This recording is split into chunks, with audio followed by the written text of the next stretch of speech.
It was error riddled. It was not probably what you wanted. A lot of mistakes.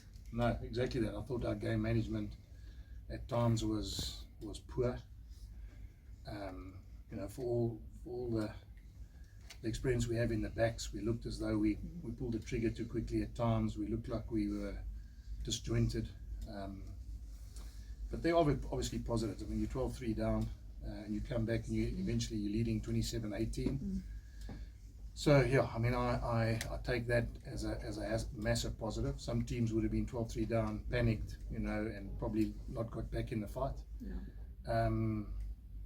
But it's not the way we want to play. I mean, we, as I said, we gave them a try over the top of the lineup. That's 7. We dropped the ball behind the in-goal area. That's 7. And obviously the other one is we kicked long and we should have had a chase line. I think Sergio kicked too quickly. He marked it, and then I don't know what he was thinking. He's a senior player, just kicks the ball straight on the field, and Nohamba beats the first line and goes and scores. So, and I mean, as I said, I think there's a lot of learnings there. But a win is a win, and sometimes you need a bit of luck. Sometimes you need things to. Maybe a year ago, Hendricks kicks that ball over and we lose the game. So, those are the margins, and sometimes you need a bit of luck because it can change the outcome of the rest of the season. Absolutely.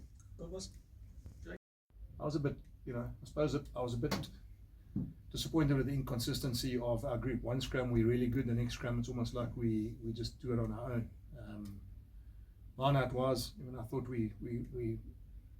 our line out was strong, especially even we won the last line out on their ball, which just shows that we, but I sort of look at that game and I said to the players at the back end, Cameron Anakom, the hoot is gone. All he's got to do is basically stay up, fall to the ground, kick the ball out, game over, tries to make a line break, gets a turnover against him.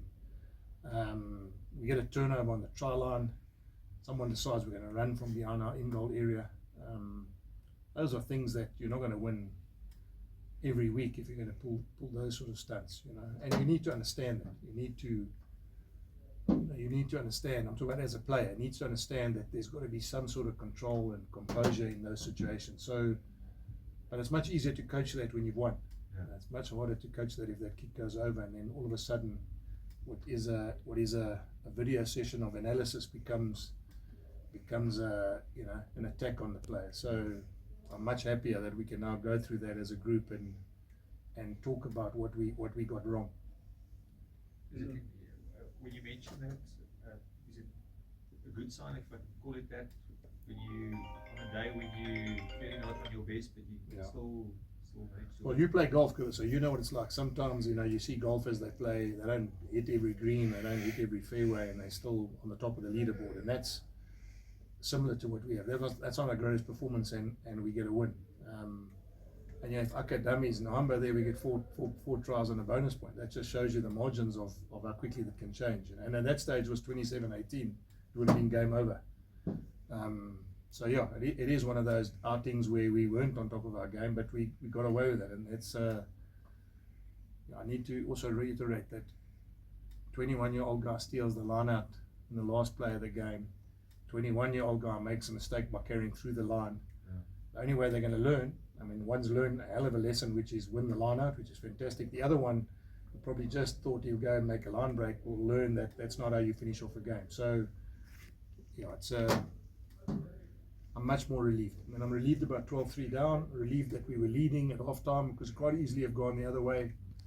And I'm relieved that we could stay in the fight till the end, even though we probably, as I said, lucky that he missed that kick.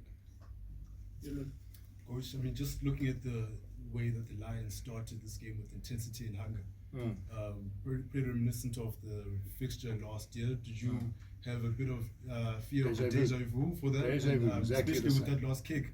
Well, it was almost copy and paste of what I was thinking. Nohamba gets the ball the first time, taps, steps and runs. Last year he tapped a quick penalty and he went and scored under the pole. So I was thinking to myself, gee, it's amazing how sometimes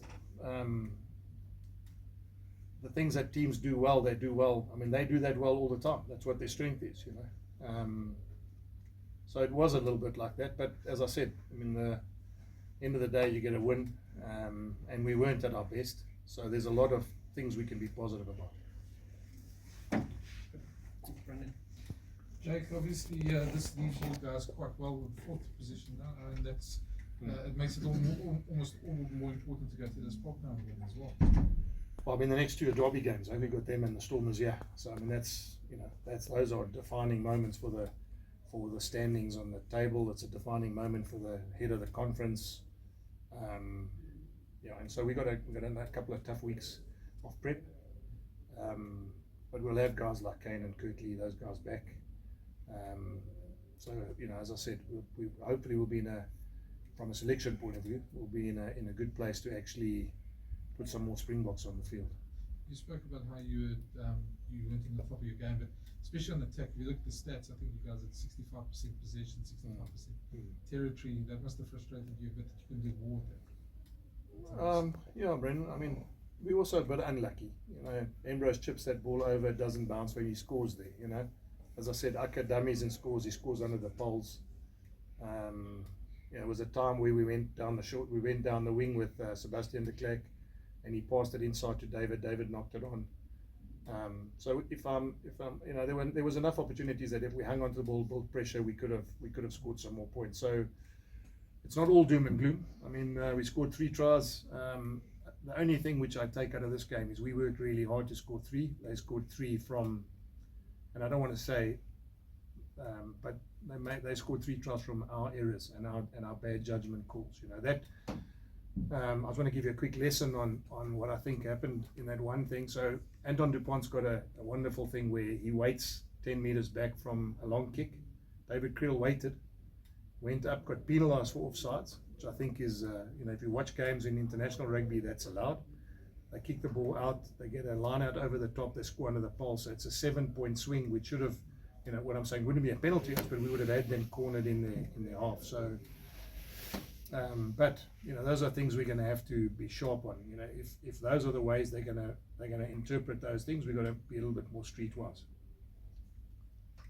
Cool. Jack's stats has shown that the Lions has really improved as far as their defence is concerned, and obviously the defence also made a difference today. I think I lost count about the last try that you guys eventually scored out, 10, 12 phases. Yeah. So obviously that's one.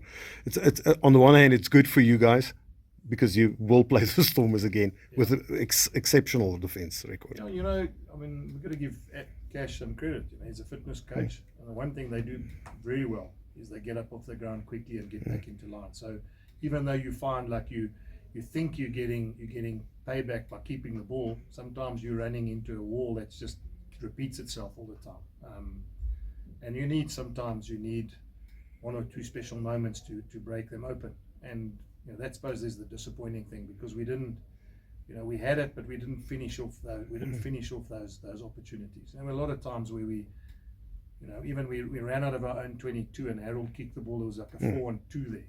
So that's not generally how we would do it. We would basically back ourselves there and play. But then it's ironic because at halftime you show them that, and then the second half they decide they're running from the in-goal area again. And now that's just inexperience, and I mean from inexperience on the basis of playing as a team. Okay, cool. Happy. Thanks, guys. Just one. Swak, one question. I knew it. Thanks, Lunga. Hi, Jack. Well done on the win there, but you mentioned there about running into the brick wall. I also Lions this as well. Maybe sometimes don't you think in a tight game like this, taking a 3-pointer, whether it's a drop goal, penalty, just to relieve a bit of scoreboard pressure could be handy as well, because then once you do get another attacking opportunity, it's not so pressure-filled and intense. Yeah, Ashak. I mean, the ironic thing is that we did take the 3 points to take us into halftime in the lead. I had thoughts they might go to the corner there again. So I thought at halftime we were 13-12 up, and considering that we had struggled 12-3 down, to go at the back end of that half 13-12 up was for me was a positive. But I just repeat myself. I think the one thing let us down today, just the game management of the way we created situations and then just didn't understand. So you get a turnover on the try line. Firstly, you get a penalty. They kick it out. You stop them. They get another penalty. You stop them all. You turn it over, and then you drop the ball under the poles, and you give them 7 points. So you can imagine forwards will be very frustrated by the fact that they had to work so hard to get the ball back, and when we got it back, we decided that was the time to go and score a full-length try. And one thing about the Lions, they're very good in understanding counter-attack because they do it so well, and their wingers and Kewan Horn are very good at closing the outside quickly. So it's something that we're going to have to look at. Maybe against them we're going to have to find a different way to go through them and attack. But I think the one thing they have got is they're very, very good. You know, Edwell, Richard, and obviously Kewan are very good at understanding about what teams are trying to do against them when there's turnover.